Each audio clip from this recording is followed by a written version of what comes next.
ka ọ bụzi the same nwanne dịkwazi jee na alụkwazie nwanne ya nwaanyị ihe nwanụ a na-edo ha ihe nwanụ a na-edobe na nso isi ike gị kpọọ m na 07060485853 ma kpọọ na 09155708347. Hello. Mgbede ọma ka eke ime adị m mma nnọọ.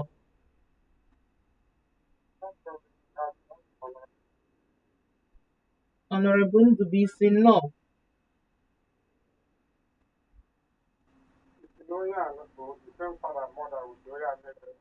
Ọ bụ ihe ekwu na ha ncha na ha na-abụ nwanne.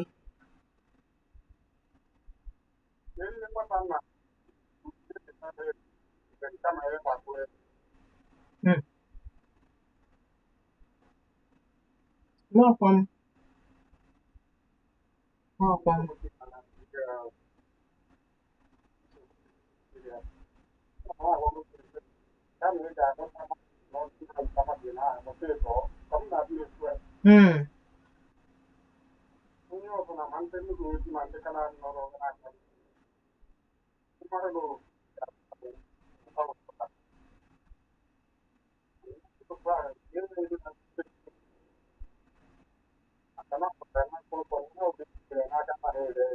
eziokwu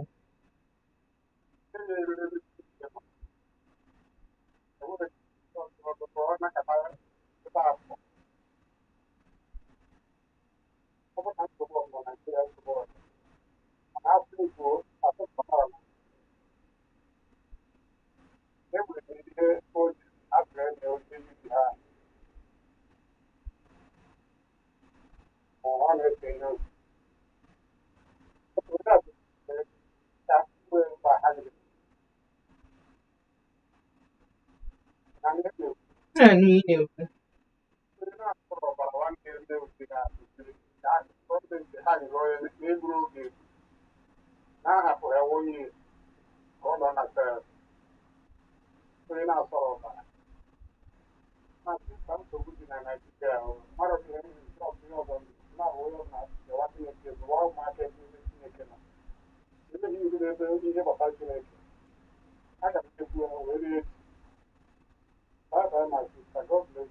bless you too. Daalụ ike gwụkwa ọ bụghị asị zụba na ụmụ unu n'iru Chineke na-akpụkpọ nsọ na-agwa ihe akwụkwọ nsọ kwu adịnidiri icheki na onye a na onye a bụ nwanne amara m ka ha si chọọ isi eme na onye kwesịrị ime onye dị mma omume ịghọtago. Then again adịrọ m sure na ije nga 1 year ezu adịrọ m sure na ije nga just ofu ọnwa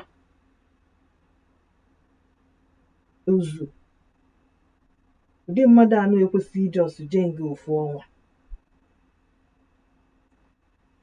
Hello, ka ime good evening kekwan Cecilia nọ nke bụ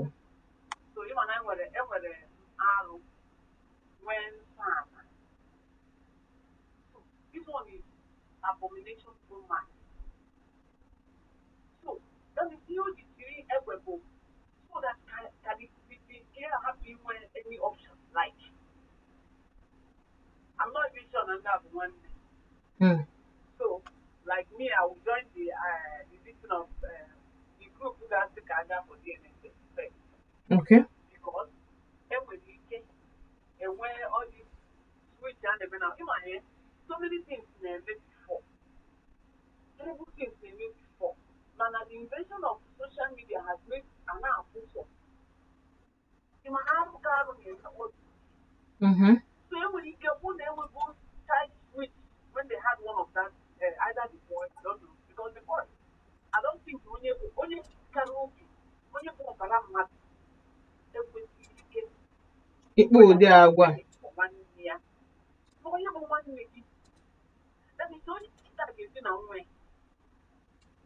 ọbụla kara obi were egbe fọsụ nwanne ya nwaanyị ga-edi na nwa ya ibi mama ya Ọ bụghị asị. yes see why you want I don't wickedness in women around or in ebe ka anyị na-agbaga Jesus Christ now ọ bụ na ọ ga-adị possible like honorable said bụ onye ahụ ọmara mana ihe na-akpọ ọsọ ọ bụ na ọ ga-adị possible let it go for DNA test and find out ma ọ gbara ụmụ nwanne dị n'aha mama nwere ike ọma mma na mgbe ọ mụrụ nwa na-etu afọ ihe ọzọ ndị enye abomination like abomination nwere the highest wickedness in ya alụ ka arụ onye akwụkwọ chibito oge dịta na mmiri ebe ọ kara ezi were ebe so biko parents and oh God I don't know how to say biko na onye na-ekpe ịmụ nwa ọ dịkwa possible si kpọrọ na mmadụ gaba bụ because so many things are unfolding now ọ nwere ihe nwa gị ga-eme asị nne ị ga-asị mba na my blood cannot do this ọ dị ka nke a na-ekwu yesterday about nwatakịrị enwere punishment instead of feel sorry or say kukuzi asị na-eji egwu wee mebe obere ya ọ bụrụ na ịtụọ nne nwa aha na nne ya ha ga-asị onye a ga-anọrọ ọmụmụ mụtara nwa onye mmeka na okwedo like ihe ọmụma mụtara ya so please I think the whole lot has to be on now na-enwekwa na ka amara nke na-eme ọ bụrụ na ihe na-aga ịmụ nwa ihe mụrụ mmadụ ka ọ nọrọ mara ma ọkwa nke mụtara ka ekụziri gị because what they are yet to see in the other way mụrụ na ihe abụọ sign of End time. because akwụkwọ nsọ kwuru ya a time will come children will be against them ụmụ nwanne ga-adị against ụmụ nwanne ha be against their parents they will be unthankful evil and ajọ onye amadụ ma ezinụ ma mgbe emerụkwara ihe ụwa nkịta na-eme a na-ekwu na ọ na-eme na-amị ọ dịka akụkọ igbo at the end of the day ụmụ that thing is happening biko no let's be more cautious when you have a child please certainly biko no make the children to have fear of God ama ọnwa onye dị perfect o mana Chineke ga-enyekwu parents aka I join as honorable by saying mụta ọ na ị ga-azụ ọ bụrụ otu ka ike ilu na ị ga-emenwu nwatakịrị at least ọ nọrọ gị nso the next thing anya ga-eru ọ bụrụkwa na ị ma na a lot of things influence young people and adults also peer group environment ibi ihe ọbịa nweta ihe nsọrọ people na-emekịta anọkọta ụmụ nwaanyị ndị fọdụ group a na-eme a na-akpọ ịgbakọ so for friends influences ọ nwere onye ga-abịa na that kind of place ọsịsa bụ ụmụ gị ga-aka ya based on training o nwere for gbogbo si apụta because once you don't know, they can use it and convince you. And when you know it, that one day I'll be like, Papa, what is the money in my own son? Oh, when your money is supposed to take something, see, I said, no, because you know it. And I'm only married, I think if you can have or go with the man born and 3 and 8. So please, let's try. God will help us. But I know you guys will then put your hand into here. Operating on a tiny idea, no one can. I know that I'm going to put the that was not the last of that. That was not the way to move. Because I know that our parents, people of mine, you are going to be there and make a about. I want to know what has happened from somewhere we don't know. I will not be living with an enemy that will destroy us something. I pray that will not be our portion in the name of Jesus. Amen. Thank you, my darling. You know, one information I hear because we will not happy. A lot. You can also want to be not a day near. I want to be able to go to the building again. Even one that goes one year. 1 year, I want to get even as long as no reach. Get up life is over your baby. You hear them? Them speaking or you get better and better. Camera man. You see, I need to know. Finally, we want to go to the rock. To the Lugania, Onya Maro, as to with ever. Then the one you know. Omara Gosia has given you. You have to learn from the mistakes that are happening and take caution so that it doesn't repeat itself. Daalụ sọ. Daalụ. Alright. Ọ bụgodo na ị nọkwudo, ọ bụgodo na ị maghị ya, wee nụ ụdị ihe ọ ga-awe nu within you, your spirit ga-asị gị mba. Wait for once your spirit bido doubt about something. Hey, chọọ ogogbo anya, chọọ ihe ị ga-ekpu n'anya wee nyoo ya enyo. something is wrong. So long as your spirit na gwa gị against that thing, don't even abọdakwana ije against your spirit. Mgbe ahụ ijewere against your spirit, ị fight bago ihe ka na-ezo gị ndụ. Hello, ka ime?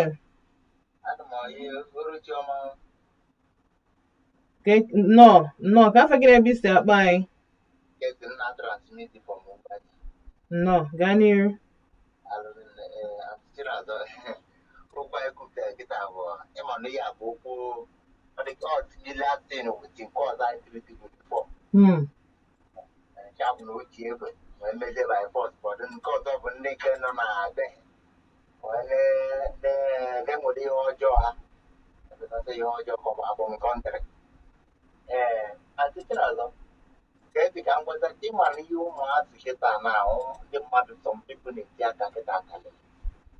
na-etinye aka n'ihe ọjọọ dị iche ga-apụtasị ya jee nọ ị ga-eji na mmadụ ọ na ị ga-eji na nwanne gị nwaanyị because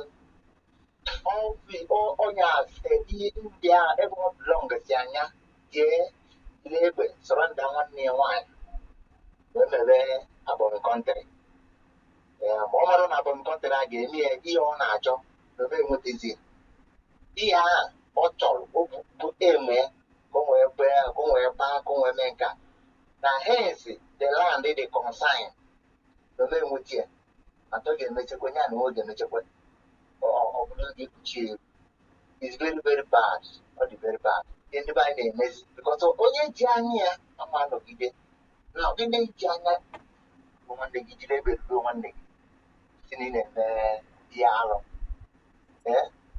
mba ya bụ ajọka anyị wepụ na ejidere ya ejide ya ọfụma zikpagodi isi one side mma egbe ahụ oji zikpufuo isi fuo isi segbu na-egbu mana ala akụkụ ma jọngụ jọsi mana ụgbọ but at least emule egbe ahụ oji jiri gbajie ya ụkwụ egbe ahụ kpefu egbe ahụ akọkọ ya agbajie ya ụkwụ mkpịsị ụkwụ so nọgidego wonde ọsị ọkpụkpụ ya sị hey ọkwa abọmikọntrị ya mme ihe mere eji gbajie m ụkwụ tupu akwa because definitely ya na onwe ka ya akwụkwọ alụ ihe ụtalị ọsọ abọmikọntrị ka ọ bụ anyị abụrụ ndị China ọ bụrụ eze ọbụzi ndị China anyị abụrụ China ezi Igbo dịkwa consign anyị abụrụ China ọ bụrụ China esi ha mere ka ha si eme ọtịrịsị ọ bụkwa anyị nwa mba n'oge area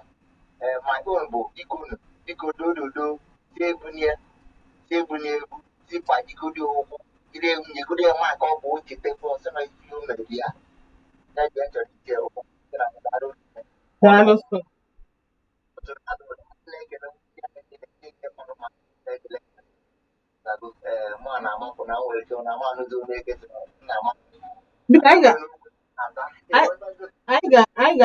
anyị ga-anụ onu gị echi nke bụ na enwe ka ya ma nụzi onu gị ọzọ anyị ga-anụ onu gị echi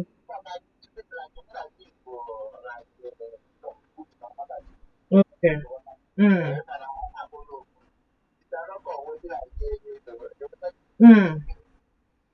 n'udo dị daalụ sọ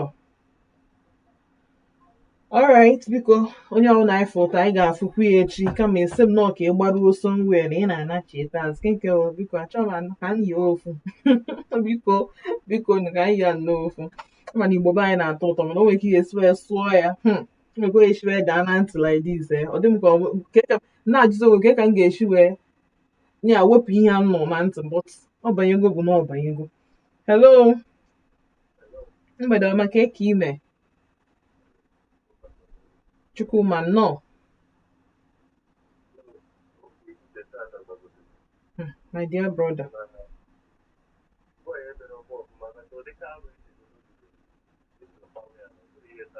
ihe mee bụ na o jizi egbe nke this time around ọ bụrụzi na ọfọs o jizi egbe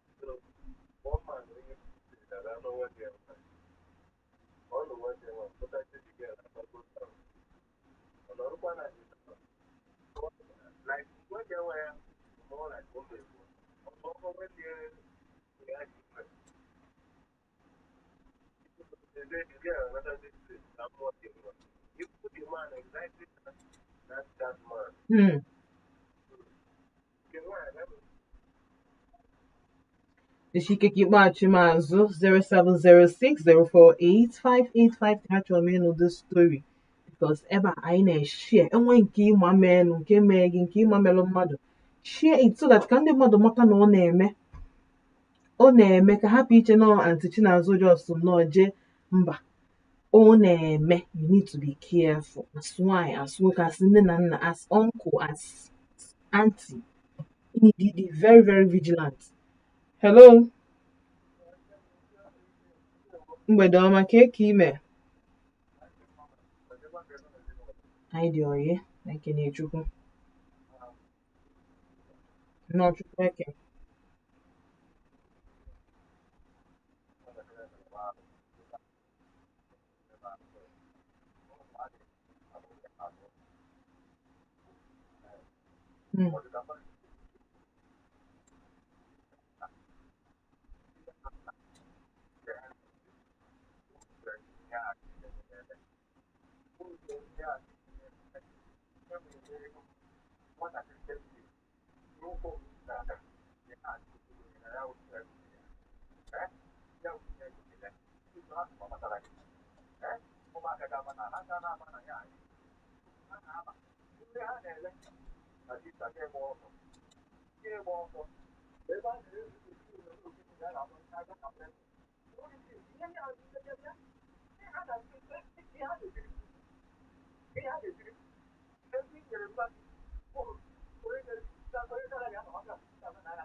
Copyright use.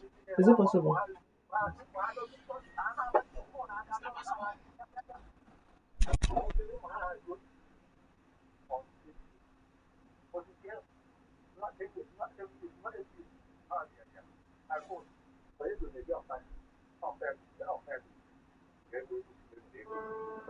When the world lost power, everything changed.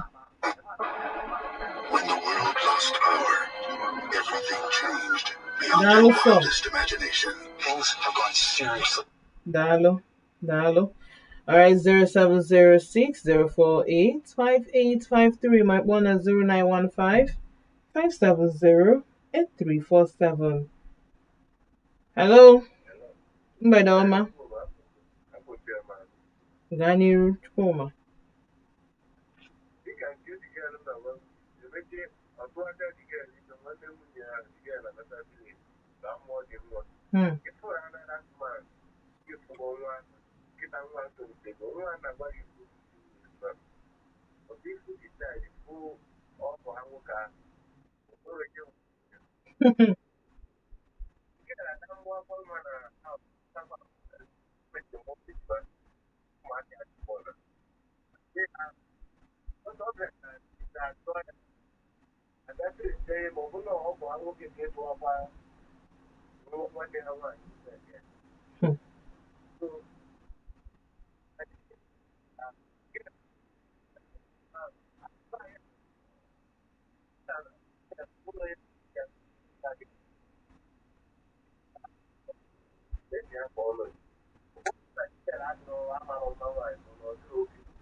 Mana onye tụgharịa ime bụ onye na-amụ nwanne ya nwaanyị.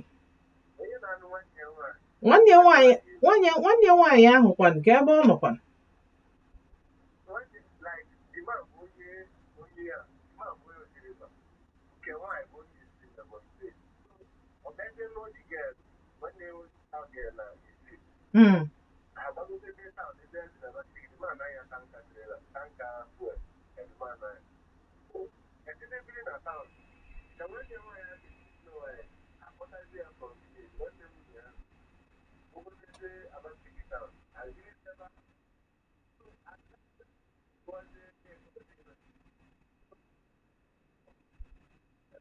Nna anyị na-ekwu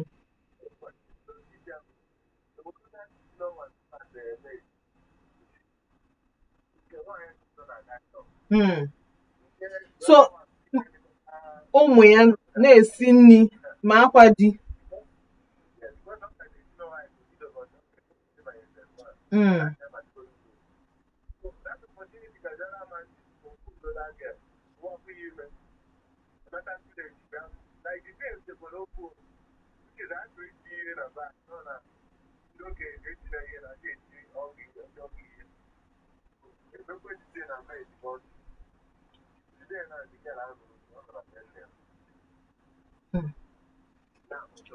mana nwanne ya nwaanyị na di ya ebi, nwanne ya nwaanyị na di ya aka bi ka ọ dị okwu eselu ha na-abụ okwu.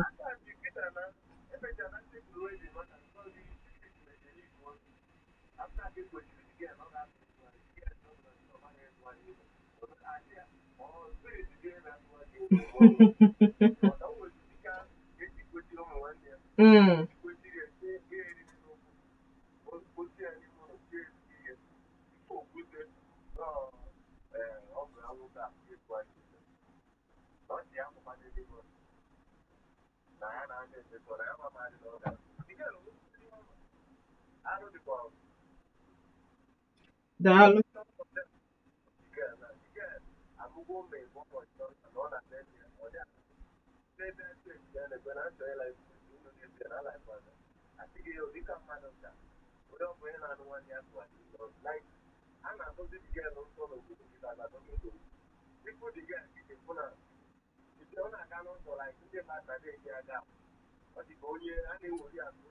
Outcast, onye bụ alụ na-arụ na-akpagharị.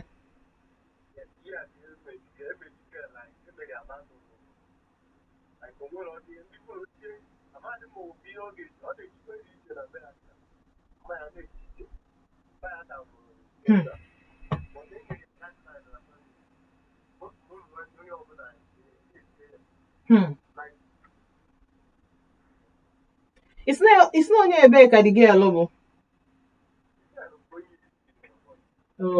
Okay. Daalụ. And just as it should be, ekwesị ịkpachapụta gị because kedu ka nwanne ga-esi wee nwee obi jela hụ onwe ihe dịka nwoke deceive nke nwaanyị. If the two parties should be, ekwesị iblame fanabụ. Say bunye no responsibility. Ọ bụ na that girl bụ small girl. That first time this thing ma ojegwa nwanne ya nwaanyị. Ojegwa mmafa. Mana o mere anya ọ like ya wee continue afọ ime wepụta because man sim not the first time eje ka afọ ime pụta. O je ọ like ya ihe ọfụ. Like ya ihe emere ya. Asa obere nwa ọ bụ. Ụjọ abaghị ya na-arụ isikwu bakwa ka o jekwukwe. O jegidezie jepụtazie credit ekwesịrị mkpachapụ ya. In fact, ndị bụ unu na-eme ebere too much. Normally ekwesị eduru mma gị ejegodo holiday ọ na village sọọsị ya. Ya ka ya na-akpọzi mma na-abata ụlọ Christmas. Hello. Ka ime? No. Ọganiru afa gị na ebe isi akpọ m. Nnọọ onye moti. Nnọọ. Ke maka ọrụ alụkwa taa.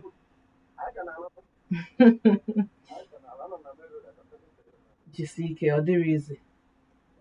Daalụ.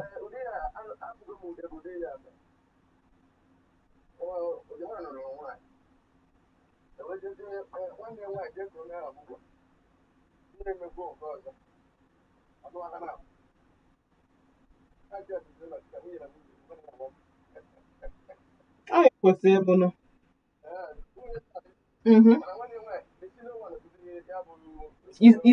isi wine. First wife. Ụmụ nwanne.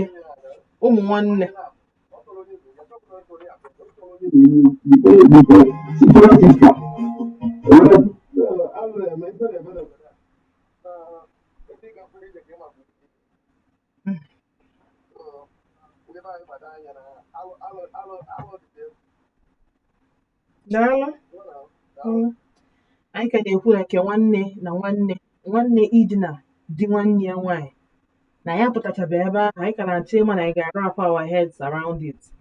Nwanne na-ejizi eshido nwanne nke a kwa egbe enyi dị ime DNA ụdị ihe amapụtaghị na anyị chọrọ iprove onwe ya, anyị chọrọ iprove onwe ya chọrọ iprove a enyi dị na-eme DNA enyi dị na-eme ụmụ ihe apụta sị na nwanne mere nwa enyi dị iche nwanne gbuo nwanne ekwesịrị icheki DNA. O nwere ebe ekwesị inwe free DNA for ndị nwechara ụdị crimes a because ụmụ ya enyi dị prove normally blood ụdị ihe ekwesịghị na-eme for ụmụ nwanne dị bloodly related. Cousin ekwesịghị dị na-eme nwanne cousin ya ụdị ya ọfọdụzikwa onye ịkpọ nwanne gị ịnwụfọrọ ala ma ọ nwụfọrọ gị ala bana ekwesịrị na-eme DNA. Hello, ka ime mgbede ọma ka afọ gị na ebe isi akpọ m. Nnọọ Mrs. Favor.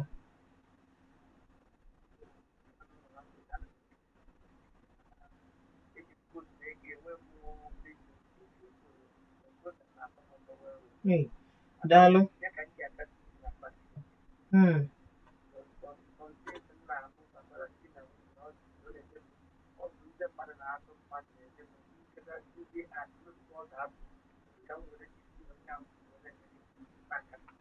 Okay.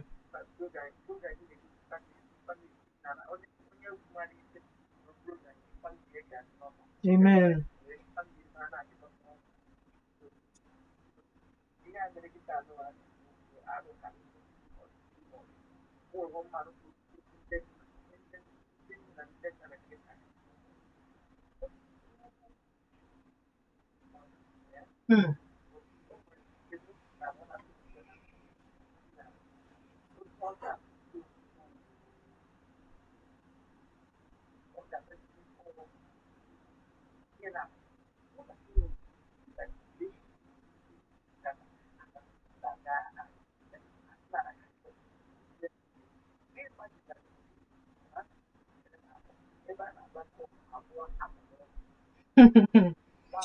You could see that your phone. It says but that's school. It's not university corner.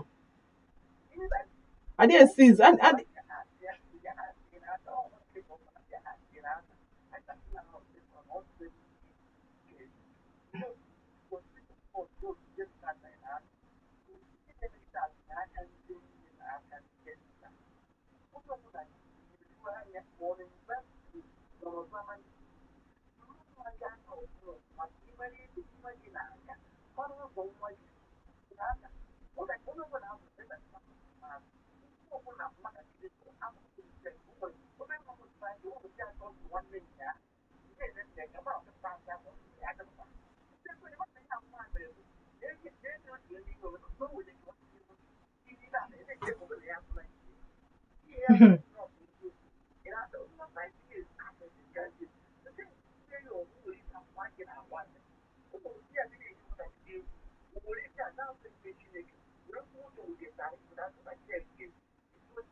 Adị m anụ skru ọnụ gị. Alright, see, Kekiwachimazu. Yes, I'm a lot of stepmothers trying with something the right. Man, email something the right beginning, not sparing the rod. Man, who John to know when you release the that rod. I was to you know, and I'll borrow no can borrow one. Ọkwasị kwa ọnwa n'azụ. O mekite bụkwa na alụ na conscience gị apịarọ gị ịtalị. So long as na ịma na ị na-eme the right thing, please keep doing the right thing. Ụmụaka ya emebi na alụkwa gị. I'm telling you, but nwatakịrị a ga-eme anything, ị ga-apụta asị nni, onwekwa onye na mgbe aha asịsị na ịbụ stepmother asị na ọ dị wicked. Na onye mere ọ na-azụ ụmụ ya, ọ dị azụ onye nke a. So long as na ọ bụrụ nke iweta iwelu kandụl daa nwatakịrị na-arụ, ọ bụrụ nke a ya wee ibete daa rọba daa ya na-arụ, ọ bụrụ nke ọ ya wee pụta ibuwe ya ọnụ agụụ ma ọ pụta isi anyị were ụkwụ jewe 9 mile. A na-apịa nwatakịrị nwa nọ university so long as na ọ nọ under your roof. Sizie phone ya. Amara m ahụ na ọ dị nwere ike ịma itinye ya ihe ha nwere ike revolt nwere ike isi na ya kpaba nka azọba ihe m amara ekwe eda akọba akwụkwọ ọzọ. Sizie phone o nwere isi phone chọọ there are many ways to keep that. Gwa mpịa. Sizienu phone sizienu taa bịa ground ọ na ya nyapụ na enye nye ego. Ọnwa anya ji eme datin ọ bụ na o fili na ọ dị egwu ya ji rent ịmara ọ pụta ọ gbasaa skuul ọ rada ha na ọ holiday ya ji ebe ahụ rent ụlọ ọ na-ahapụ kenye ọ kwụọ school fees ya for one semester or 1 year or a full year ọ kwụọ house rent ka ọ mara ka ọ na-adị. So sometimes ụmụaka need to learn the hard way. Ihe akwụkwọ ya nkịtị a ga-asị na ọ maka na ọ bụrụ nwa gị i wee zụtọzie nke onye ọzọ. Hello? Ka ime? Mgbede ọma. Ka afa gị Aneke nnọọ.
Wow.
We don't know if you have welcome there.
Daalụ sọ. Daalụ. Alright. For onye ọbụla bụ na okwu ọbụla iji maka ya wee bịa n'Odenigbo na-abala uru, nna sị gị daalụ. Thank you so much. Ọ bụrụ na ike nke aka m, but anyị ga na-ahụ ike anyị. Ihe mmapụta ọ dịrị onye ọbụla ma ọ dịgolu m na mma. Ọ bụ na ọ dịla onye ọbụla na njọ, ọ ga-eme m affect. Ada affect ahụ ka m achọrọ ka o mee onye ọbụla, maka na a sị na ofu aka rụta mma n'ozu ọrụ ọnụ.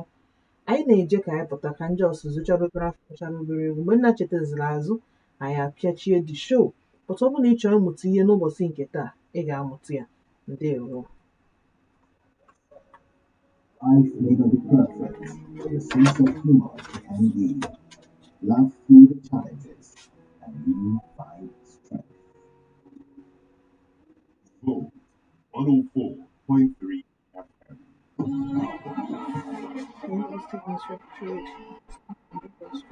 This World Cup season, watch the game, experience every goal, every tackle, every celebration in stunning 4K Ultra HD. Bring the stadium atmosphere right into your living room with premium QLED smart TVs, powerful surround sound systems, and ice cold refreshments, top air fryers, inverter heat freezers, air conditioners, smart living appliances, and much more at AJ Emporium.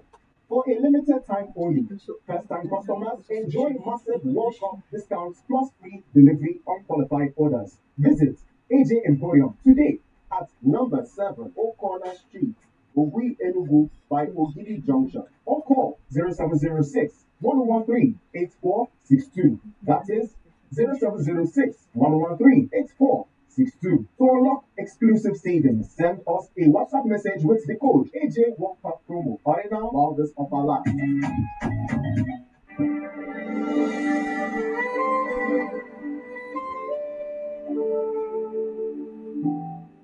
There comes a time in your life when it seems all hope is gone, and you need that one person that you can trust to tell you that everything can be alright.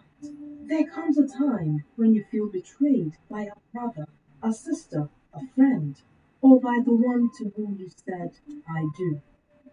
There comes a time when you're sick and tired of that addiction and just want to stop. Let's talk about it on Comfort Zone.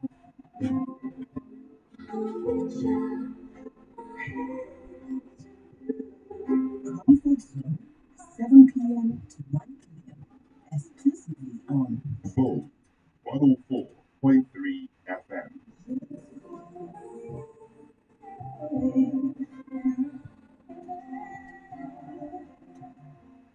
It's about to get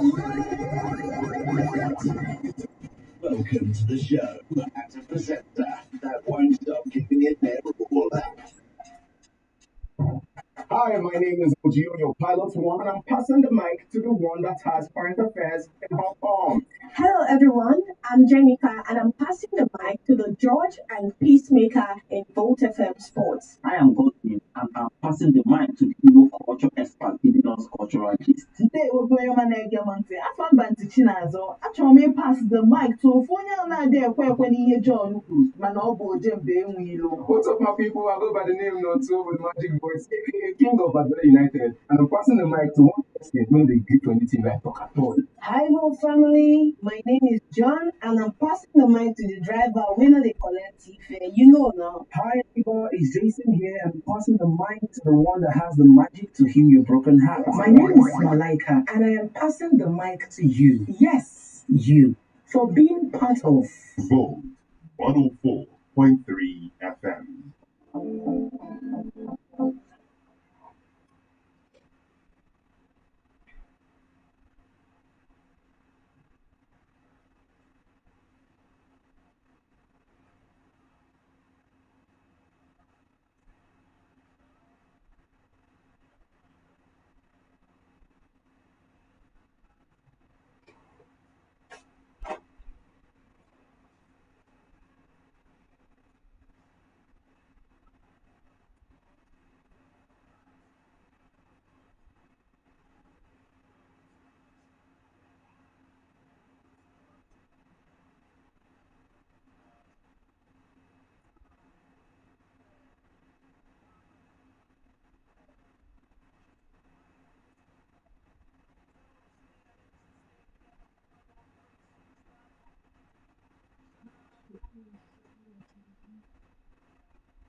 running on my dream.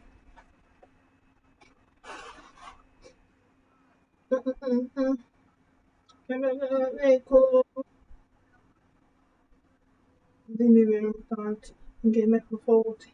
I did go move with the arch.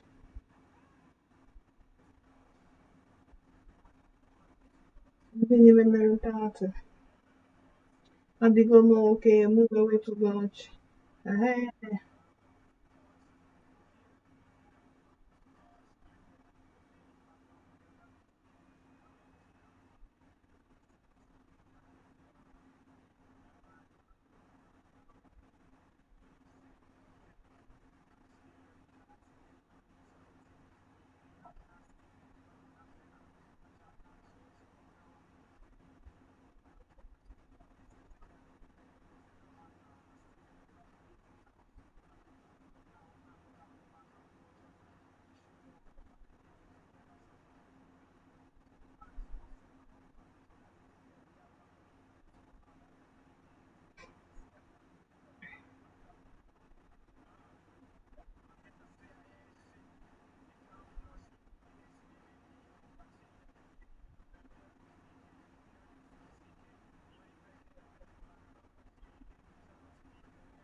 Nwanne m wetugo ọjị ndị niile mere m 30 m ga-emefe 40 adịgo m oke m wetugo ọchị aha m wetugo ọchị nwanne m wetugo ọchị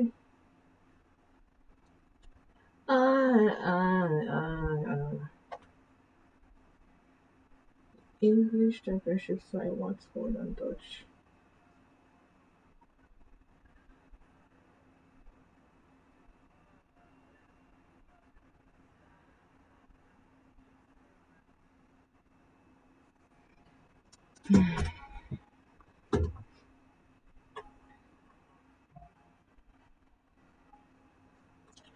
Alright, anachetago mazụ na Volt 104.3 FM and of course ndị niile mere anyị 30 m ga-emefa 40 anyị adịgo oke anyị ewetugo ọchị haha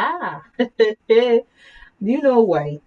Because that's not 99 days before the thief mana 1 day before the owner yatago and mgbe fa mechachila anyị mgbe oge eruzite ọna anyị ga-emefa 30 yatago so ihe ọbụla ị na-eme mata amata na one day na roll call ga-akpọ ya bụ ife ị na-ezo ya bụ ife ị na-eme ya bụ ife iche na ị na-ekpuchi nhụ ya na-ezo na anyanwụ o nwere ife a na-ezo n'okpuru anyanwụ izogidegodi ịmazi ya forever one day bụ one day mana ihe tụrụ m n'anya bụ ihe melu amarọ m nọ na nwaanyị ekwufukwa m ihe a bifo si amarọ m nọ nwoke a jọrọ njọ ịmasị na ọma nchụta nwaanyị ma ndị otu ya anụbago nwaanyị nwee ezinụlọ mana o decide na nwanne nwaanyị abụrụkwa obere nwa ọ bụrụ obere nwa like that a na adult but the point bụ na o ji egbe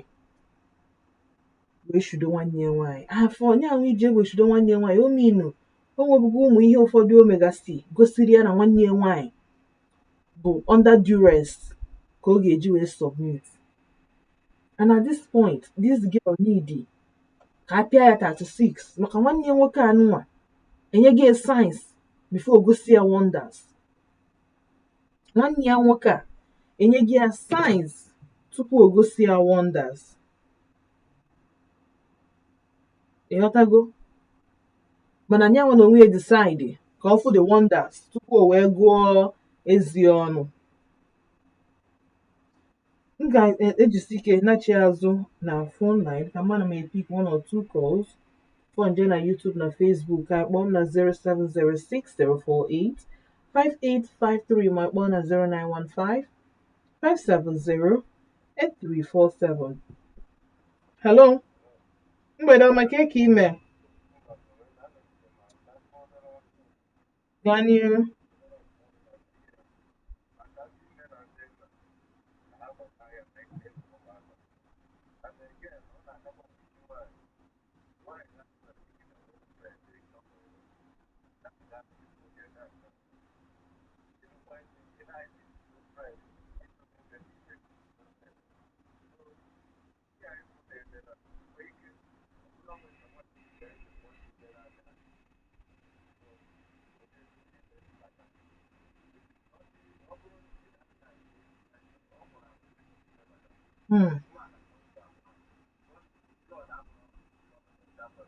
eziokwu.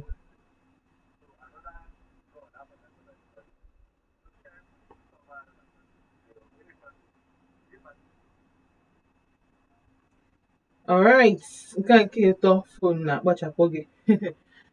Alright, daalụ sọ ọ bụ na ya kpọchie nwa jisi ike kpọchie azụ ama nọ netwọk. Jisi ike gị kpọchie m azụ 07060485853 ma kpọọ na 09155708347. Hello? No. Ka afa gị na ebe isi akpọ m? Oh, James from Ogbete, ka maka ndị afịa n'ụbọchị nke taa. No, gaa n'iru.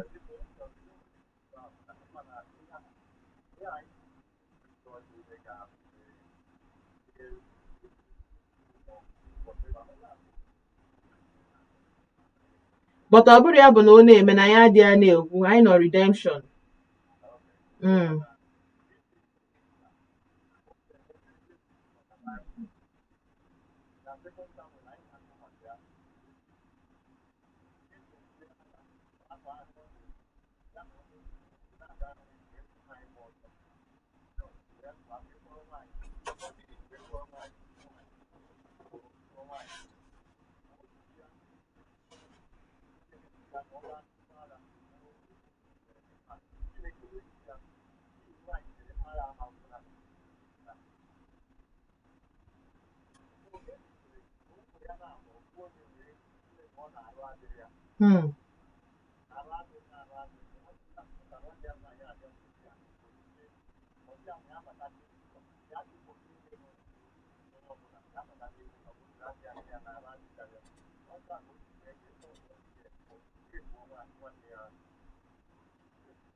All right, daalụ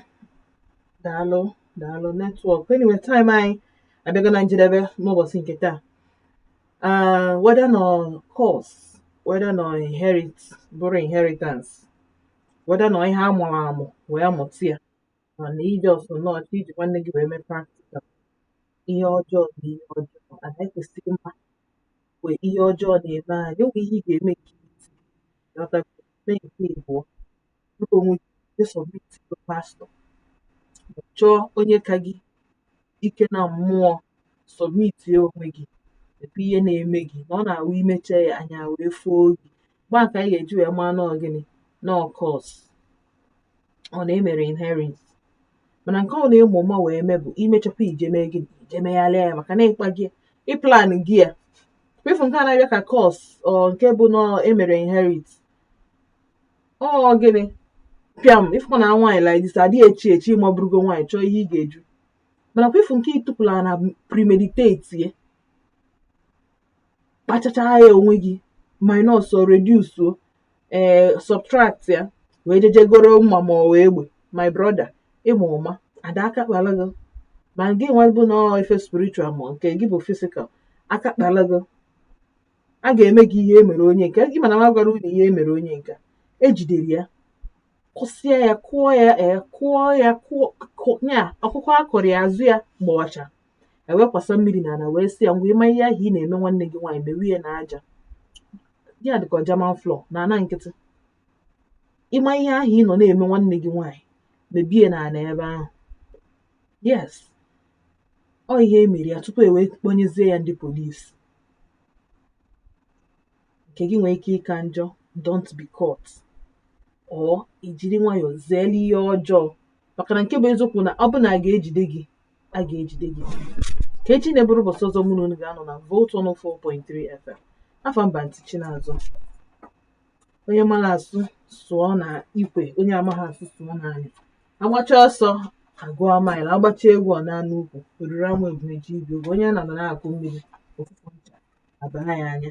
Meanwhile, before m pụọ enwere messages. Yes, enwere message. Na YouTube anyị ejekwe Cecilia Simanti Chinazụ, good evening, my dear. This one is an abomination pro max with gun. This is the highest wickedness. But the question, yes, so like I said, we hear your voice again. Greetings to all Odenibo family. Thank God we have seen the last day of June. Then Chukuma Branchas, good evening, Auntie Chinazụ, and welcome. World population in 2024 is 8.2 billion people, and some people are insane and uncontrollably manners, thinking evil. I like your simple white pool. Chukuma Branchas, that also. My dear parents have to be careful. Cabs, I say parents have to be careful on what they do in the quest of getting children.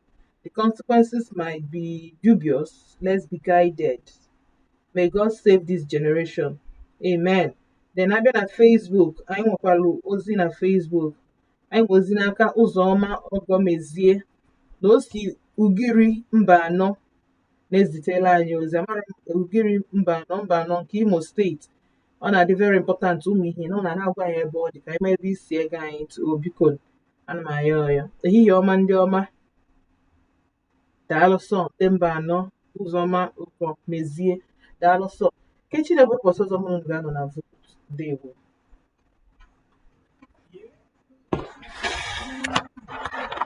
Oh, what are you for? Ransom on the beat here.